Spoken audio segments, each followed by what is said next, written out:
Imagine a man obsessed with death, an emperor, the first to call himself such, who unified a continent through fratricidal wars.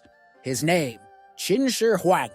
To defy the tomb, he didn't build a tomb, but an underground empire, an army of 8,000 terracotta warriors, each with a unique face, horses, war chariots, all to protect him on his journey to immortality. He spent a fortune, enslaved a nation, and he failed.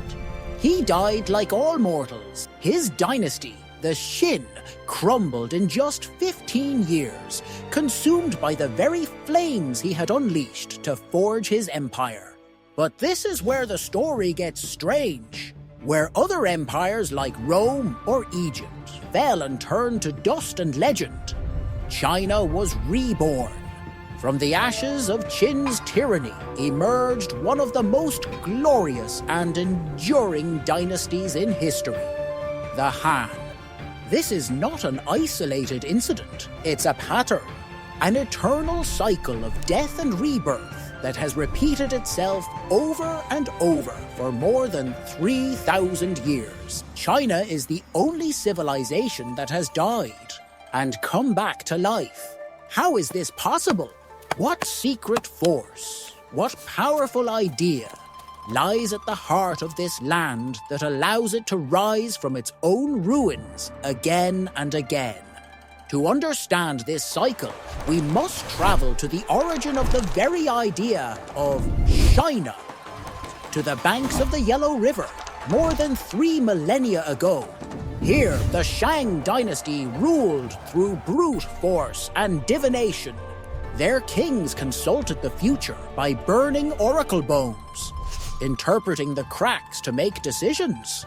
But their power was based on fear, and fear, like any empire built upon it, had an expiration date. In 1046 BCE, the Zhou overthrew the Shang. They needed a justification. They couldn't just say, "We are stronger." They needed divine legitimacy.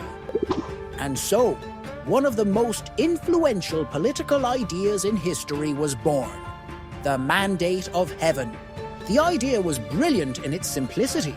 Heaven, an impersonal cosmic force, granted the right to rule to a single emperor, the Son of Heaven. This emperor was meant to rule with wisdom, justice, and harmony to maintain heavenly favor. But if the ruler became tyrannical, corrupt, or incompetent, if he unleashed famines, natural disasters, or rebellions, it was considered a sign that he had lost the mandate. Heaven had withdrawn it, and at that moment, it was not only legitimate, but a sacred duty for the people to rebel and replace him with a new ruler worthy of the mandate. This concept, fused with the ancient philosophy of yin and yang, became the engine of the Chinese cycle. Yin and yang are not good and evil, but two complementary forces: chaos and order, destruction and creation, darkness and light. Neither can exist without the other. The Mandate of Heaven was the political manifestation of this cosmic balance. A dynasty at its zenith represented order, the yang. But over time, corruption, complacency, and internal and external pressures would corrode it, leading it to chaos. To yin, the collapse was not an end, but a necessary phase to purge the system and allow a new yang, a new dynasty to rise from the ashes. For centuries, the Zhou maintained this mandate, but their own power faded, fragmenting into hundreds of warring states. It was an era of terrible violence, but also of incredible intellectual flourishing. From this chaos emerged the schools of thought that would define China.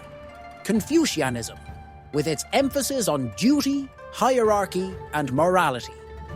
Taoism, which sought harmony with nature and the flow of the universe.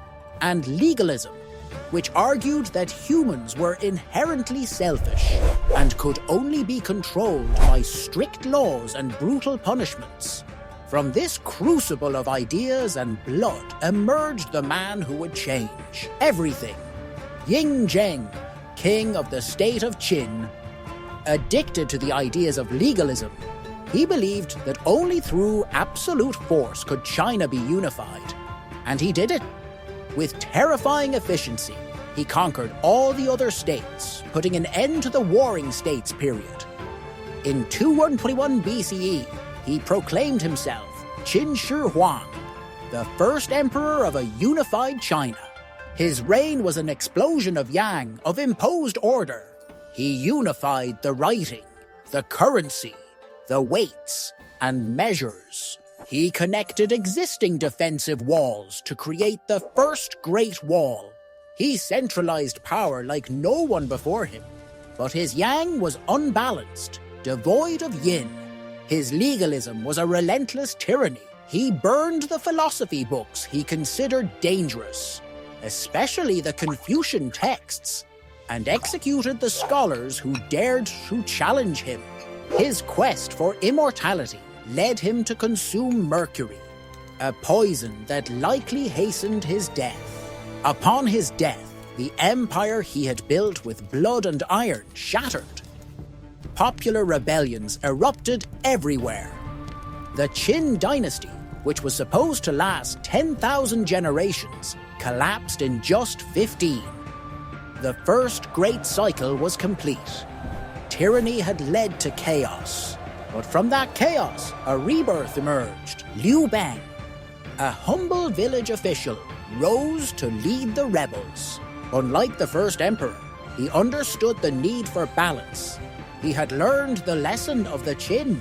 He founded the Han Dynasty in 206 BCE and embraced Confucianism as the state ideology, not out of piety, but because it promoted loyalty, duty, and benevolent governance. He created a bureaucracy of meritocratic scholars who governed in the emperor's name. The Han restored stability, fostered trade along the nascent Silk Road, and expanded the empire. For 400 years, the Han established the model of what it meant to be Chinese. The Han ethnicity, the Han language, the Han script.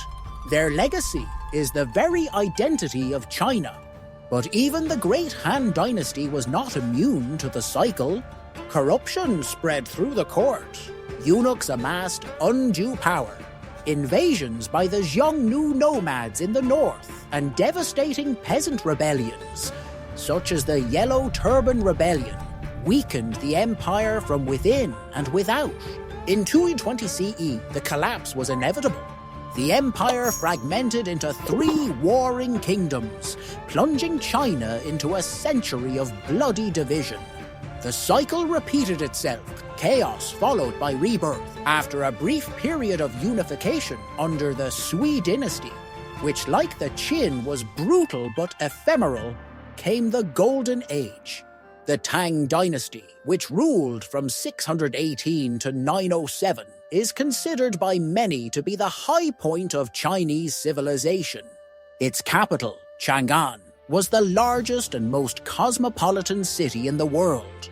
Merchants from Persia, Arabia, and Japan filled its markets. Poetry flourished with masters like Li Bai and Du Fu. Art and culture reached new heights. The Tang were confident in their power, open to the world, and their empire stretched across Central Asia. But even the Golden Age had to end. Internal rebellions, like the devastating Lushan rebellion, severely weakened the state. And again, pressure from the northern nomads. This time the Khitan and the Tangut nibbled at its borders. The empire fragmented once more into a period known as the 5 Dynasties and 10 Kingdoms. And again, rebirth. The Song dynasty, which ruled from 960 to 1279, reunified China, but in a different way. The Song were not an expansionist empire like the Han or the Tang. They were an empire of innovation. It was an era of incredible technological and economic advances. Movable type printing and the magnetic compass were invented, and gunpowder was perfected as a weapon. Their cities were centers of commerce and culture unparalleled in the world. But their focus on civilization and trade left them militarily vulnerable. They were unable to repel their northern neighbors, first the Liao, then the Jin, who snatched their capital. The Song dynasty survived, but as a rump state in southern China.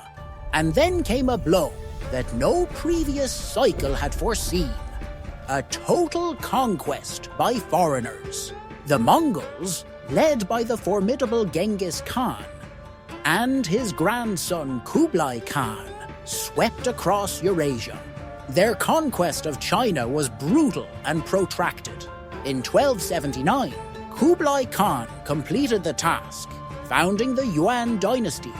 For the first time, all of China was ruled by a non-Chinese people. How could Chinese identity survive this? Was this the end of the cycle? The Mongols, although conquerors, realized that to rule such a vast population, they needed to adopt its customs. They maintained the Confucian bureaucracy. Although the Mongols occupied the highest posts, they allowed the coexistence of religions. But they were always a foreign ruling elite, and the resentful Chinese population saw them as such. The mandate of heaven, though a Chinese concept, was turned against them. Famines, natural disasters, and Mongol corruption were seen as a clear sign that they had lost celestial favor. And so, the cycle turned once more. A popular rebellion, the Red Turban Rebellion, broke out. At its head was a peasant's son, a Buddhist monk named Zhou Yuanzhang. He expelled the Mongols, and in 1368, founded the Ming Dynasty, the last native dynasty to rule China. His rise was the most powerful act of rebirth in Chinese history. The restoration of Chinese rule after a century of foreign domination. The Ming rebuilt China. They built the Forbidden City in Beijing, the epicenter of imperial power. They strengthened and expanded the Great Wall into the form we know today.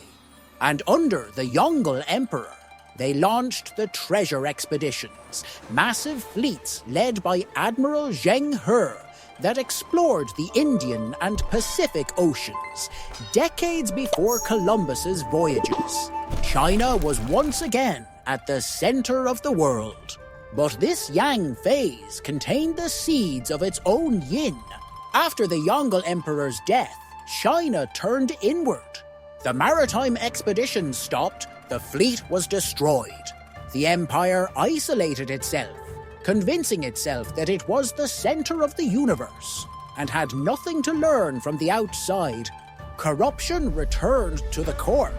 The eunuchs regained power, and on the northern frontiers, a new threat grew: the Manchus.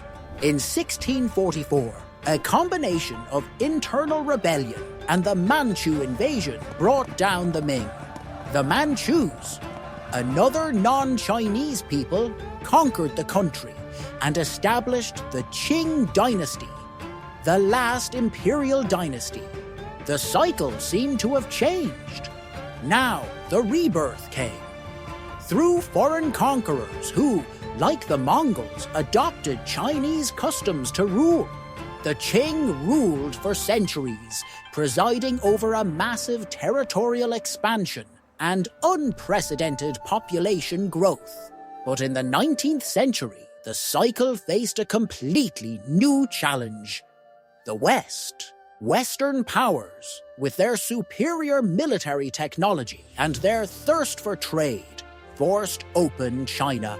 The Opium Wars, devastating internal rebellions like the Taiping Rebellion, which cost millions of lives, and foreign invasions fatally weakened the Qing.